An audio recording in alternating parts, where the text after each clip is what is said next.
All right, so now my Oxford Hollow and my tabs are fully dry, and we're going to move on here to how to attach end sheets and cut end sheets, and also, cut the ribbons and all of that. This should be the last part of this series. I think this will be part 10, and that'll be a good number for us to stop on. This Bible needs a little bit of minor cleanup work. Like you can see a little bit of glue there, and I just get that off with some warm water. I'm not going to do, 15 minutes of cleanup and record that. That seems like kind of a waste of time, but we're going to go ahead and attach the end sheets to this Bible here. So I've already pre-cut my end sheets. These are Hollander's glossy Bible end sheets. They're what I use the majority of the time. I also really like using Hobby Lobby textured cardstock. I've used those on a bunch of Bibles, and they're really nice. So if you don't want to buy, these relatively expensive, end sheets online, you can go to your local craft store, go to the paper section, and there's a bunch of different colors of textured cardstock that'll work, great for you. So I just pre-cut these by essentially putting the giant sheet of material in my cover like this, and then doing a rough trace around the edge and then cutting it out. And then you see here, I have marked this edge. That's because I know that this edge is perfectly flat. That was the edge of the machine cut piece of paper. And I did, the same thing with this one here. So let's go ahead and get started. So this is a little bit of a tricky process. I have a couple tips for how to do this, really well. And the biggest thing to know is that you do not want to use a lot of glue.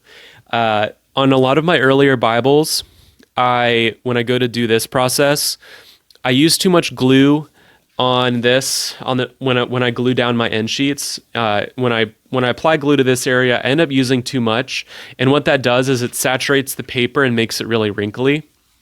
So you want to avoid that. So we're gonna go ahead and get started here. So for this, I use a normal PVA glue, the kind that I use on the majority of a cover. I don't use my Phoebing's Leathercraft cement or anything like that. And part of it too, one of the things too that you'll encounter the more you do this is if your final Bible, if your final product ends up being really stiff, if the tab area of your Bible ends up being really stiff, it's because you used too much glue when you went to go glue down your tab, and also when you went to go glue your end sheets down. So let's go ahead and get started here. Depending on the size of the Bible, I will put a little something there to weigh the cover open to keep it out of my way. But the trick with this is to use really not a lot of glue at all. And I put the glue initially on the leather tab because leather isn't going to get significantly wrinkly like this paper will if I put too much glue on this paper. So I lay my line of glue on the leather first, and then I work my glue around.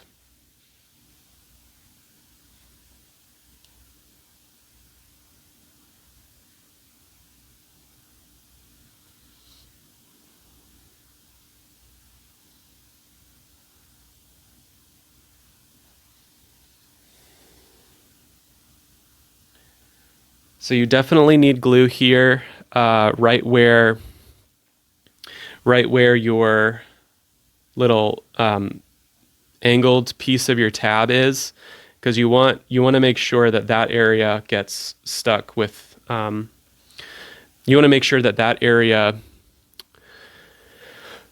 You want to make sure that area, the end sheets really adhere to that really well. So now I just essentially use the residual glue on the tab to glue this part of my fly leaf here.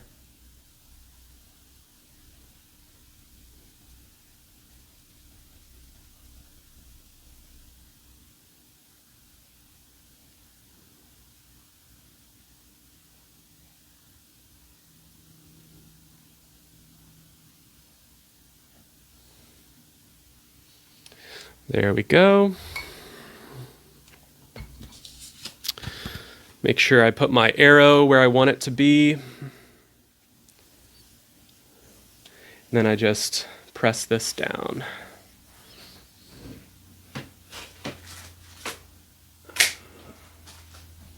What am I looking for? Oh, just my ruler.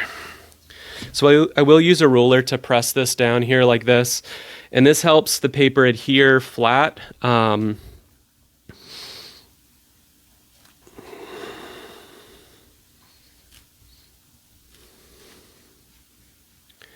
And what I like doing is I like kind of tooling my paper down to my tab because I think it gives it a really clean look. So obviously you've probably noticed that I really rough cut my end sheets, and then I cut my end sheets perfectly down to size to match the block once they're already glued. I've been doing it this way really since like my first or second Bible. And I think it's really a better way to do it. It's really difficult to measure your end sheets perfectly and then glue them onto your Bible and align them perfectly so that they match all the way around. That's very difficult to do. So I think this is a better way. And there's obviously when you cut the end sheets while they're on the Bible, there's obviously a risk to damaging your gilding and messing up a Bible potentially. But I really haven't had issues with that before.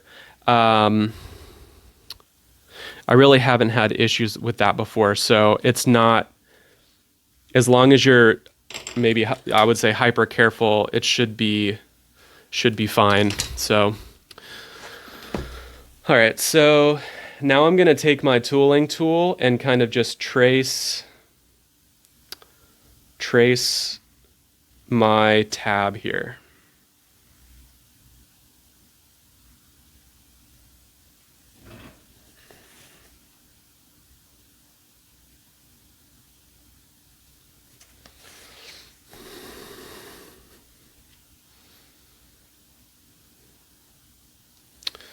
There we go. That looks pretty good.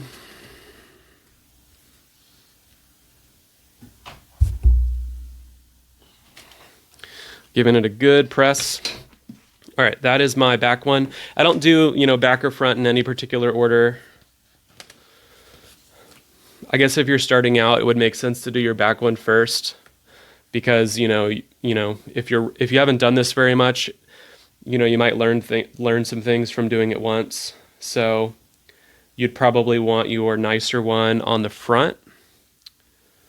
So that would be a good rationale for starting on your back one first. I do generally like when I'm doing corners, when I'm doing the corner pleating, I will do the back area of my corner pleats first. Because I've noticed, on Bibles, my second two pleats are normally better than my first two. So I actually think this is too much glue. So I'm just going to wipe off the extra.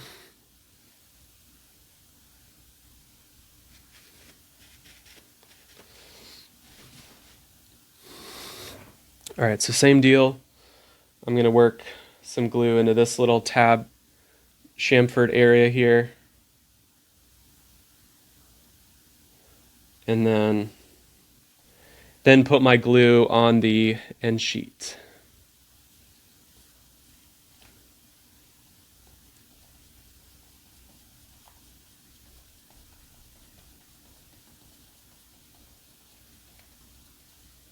Good to go.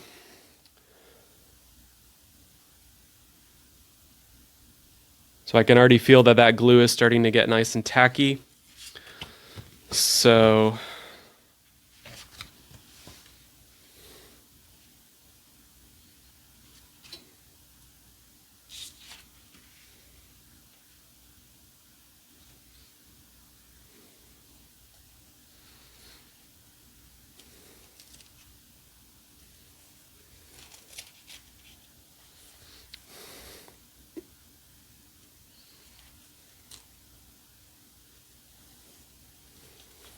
So you don't want to. So one thing to be aware of, you don't want to put your end sheet, I guess the cover edge end sheet too far up into that crease, because what'll happen is as the cover opens and closes, the cover will cause your end sheet to start kind of getting an ugly little fold all the way up and down the cover of your Bible. So you want to leave maybe, I don't know how much that is, maybe a 1/16 or maybe an 1/8 of an inch between the edge of your end sheet and the actual kind of crease of your cover. Or I guess it would be the crease of your liner. So little tip there. This looks good. And you'll see here I'm kind of like pressing this in with my finger so that I'll know where I need to tool.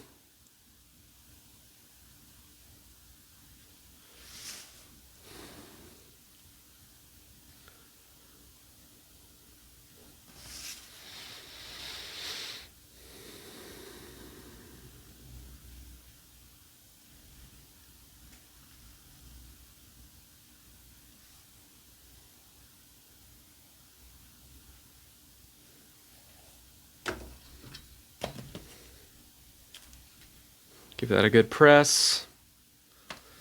And one thing too, you want to make before you go and like really start opening and breaking in your Bible, you want to make sure that your end sheets are really dry.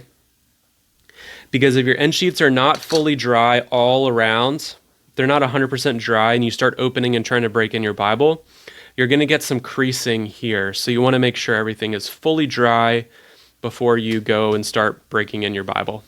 Now I will cut end sheets before they are, finally dry, but I won't go and like open up the Bible in Psalms and like really press down the cover yet. I wait until the end sheets are fully dry to, go and start doing that. So the next thing we're going to do here is cut our end sheets, and then we'll cut our ribbons, and then this Bible will be done. All right, so at this point my end sheets are fully dry, and we can go about cutting the excess off of these.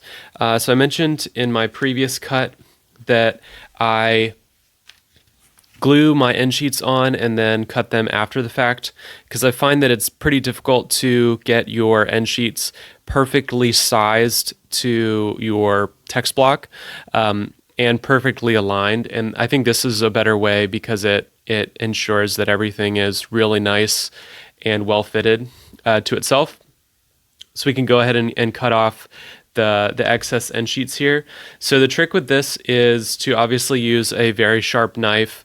I usually use a fresh craft knife blade for this process because of the acrylic finish on this paper. If you use a dull knife, you can kind of get wrinkles around your cut, which is definitely not what you want.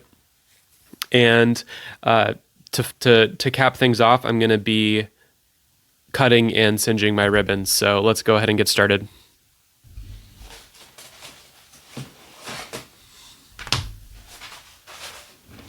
So here I have an A4 sized cutting mat. This is how I've been doing it for a long time, and this has always, worked really well for me. So,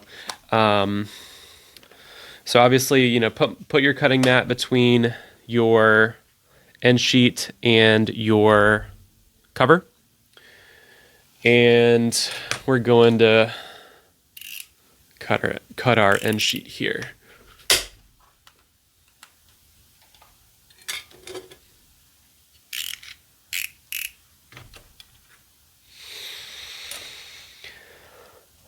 So the way I do this is I use my metal ruler, press down my text block so that my text block is fully extended. So what you'll see here is if your text block is not really well pressed down, your end sheet and your fly leaves can kind of pull up towards your spine.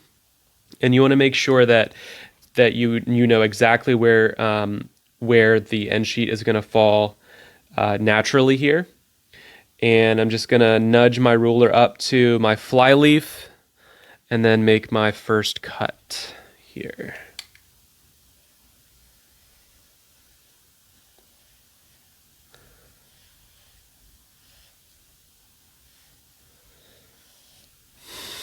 There we go. See, that's perfectly sized to our flyleaf. So the real tricky part with this is obviously you need to make sure your ribbons are out of the way. You don't want to be nicking your ribbons while you do this. So get those out of the way. So I nudge my ruler up here at an angle so that my cutting board is, there's overlap between my cutting board and my end sheet. So I'm not gonna, I have cutting board over the entire length of this. So, and then I'm just gonna run my knife along the edge of the text block. It sounds crazy, but I've never seriously damaged a text block doing this, so Lord willing, I'm not going to do it now, but it is pretty easy to do this. It's easier than you think. So let's just go ahead and get started. And I'm literally just going to run my knife along the text block to cut the end sheet. So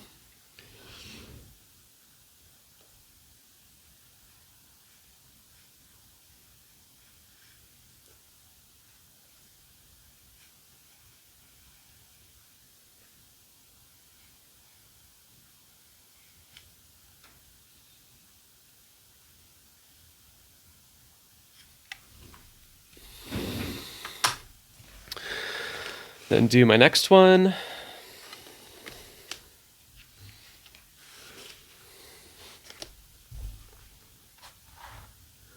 Obviously the angle might be bad here for you guys, but I'm literally just doing the same thing.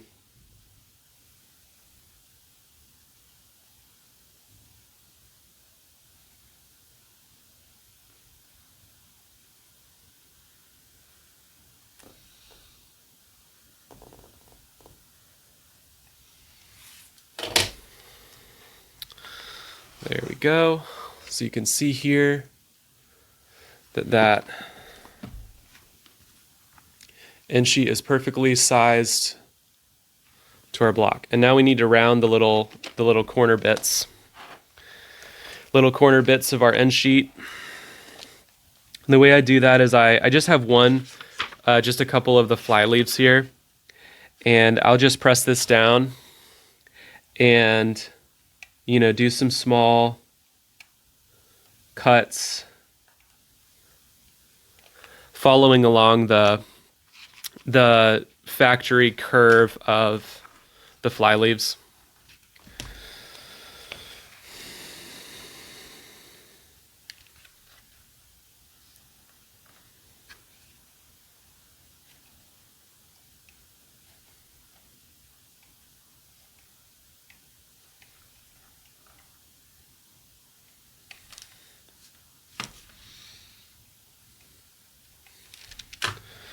Looks good. Yep, that looks great. So now on to our back one. So again, press our text block down. Place my ruler where I want it. Maybe I'll do this. Yeah, that's a good idea. This is a pattern weight for sewing. It's just a piece of cast iron with a handle on it. It's really handy for doing Bible stuff because it's not gonna damage your pages or anything like that, or damage leather.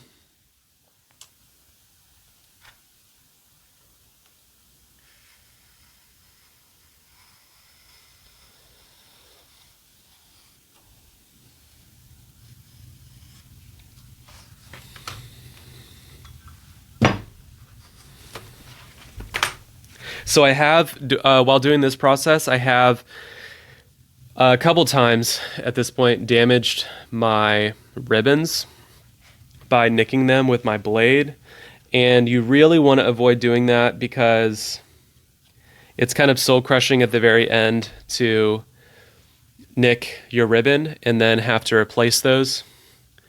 You can do it while the cover is on. That's what I've done before, is replace the ribbons while the cover's on. But it's definitely something you want to avoid at all costs.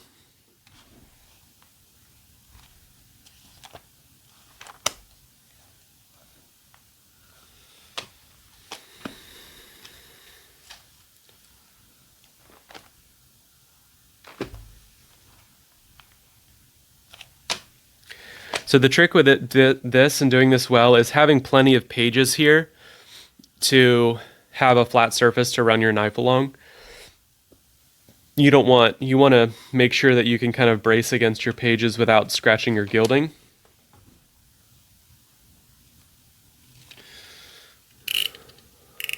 And the reason why I like these 18mm Olfa cutters is because the blades here are pretty sturdy. Like you can really easily use this cutter with this blade, extended pretty far without worrying about you breaking blades, which is why I like this thicker 18mm Olfa cutter.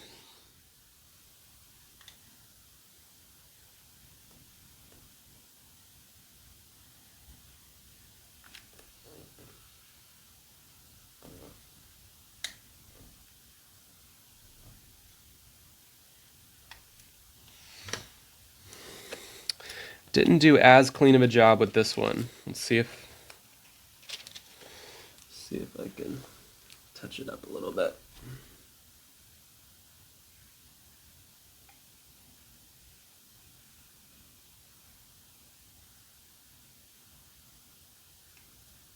Looks good.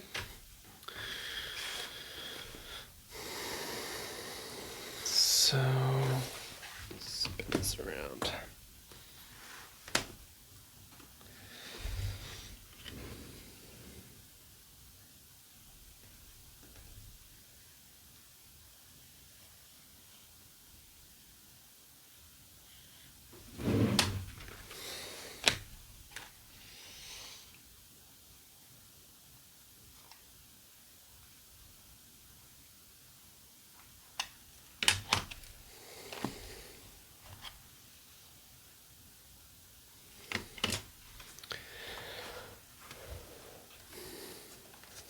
So one thing I am aware of is that there are little devices that are kind of like clicky cutters that click down and really well scallop the corners of your pages. I got one of those and I used them on a couple Bibles, and I eventually just had too many issues getting it to work really well. I don't know if it was the thickness of the paper or the acrylic coating or whatever, but I was not able to get those to work for the life of me. So if you are a novice rebinder or a professional and like the best tool to use a pre-made device to round the corners of pages that's cheap, definitely let me know, because I have not been able to find one. So let's go ahead and work on our ribbons here. So the trick with this is you want to make sure, and in order to get a really nice consistent cut on your ribbons, you want to make sure all of your ribbons are well tucked consistently. And you want to tuck these ribbons in the middle of where the ribbon falls, if that makes sense. So hopefully you can see here, like for this ribbon, I tucked it in the middle of where the ribbon is, not like off to the side, not off to this side.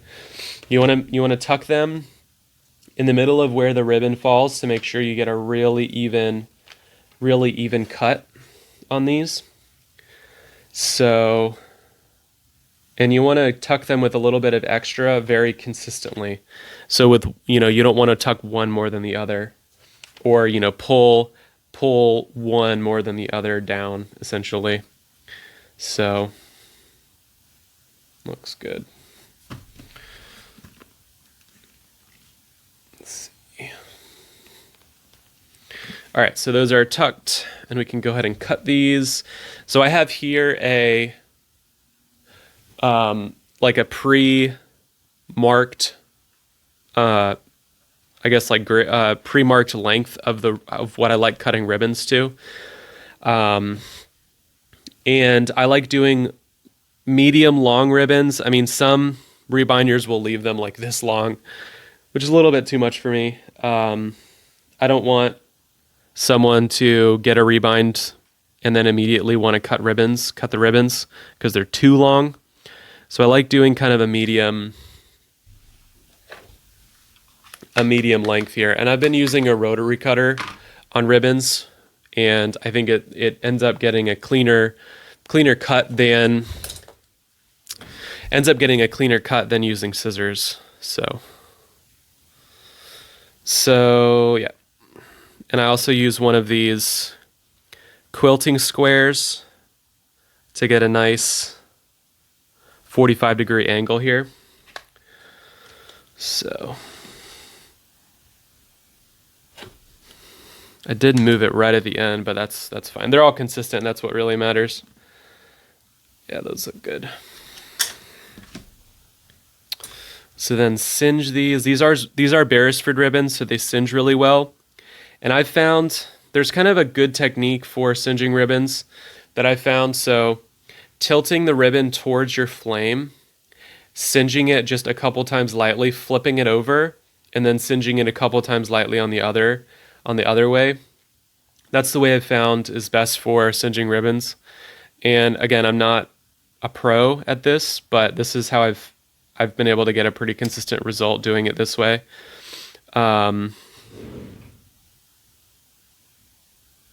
Singe it one way, flip it around, singe it the other way.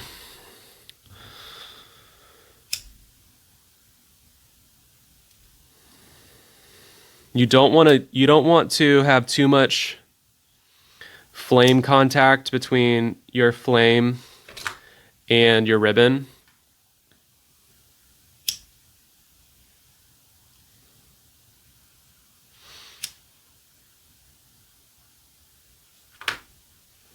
Looks great.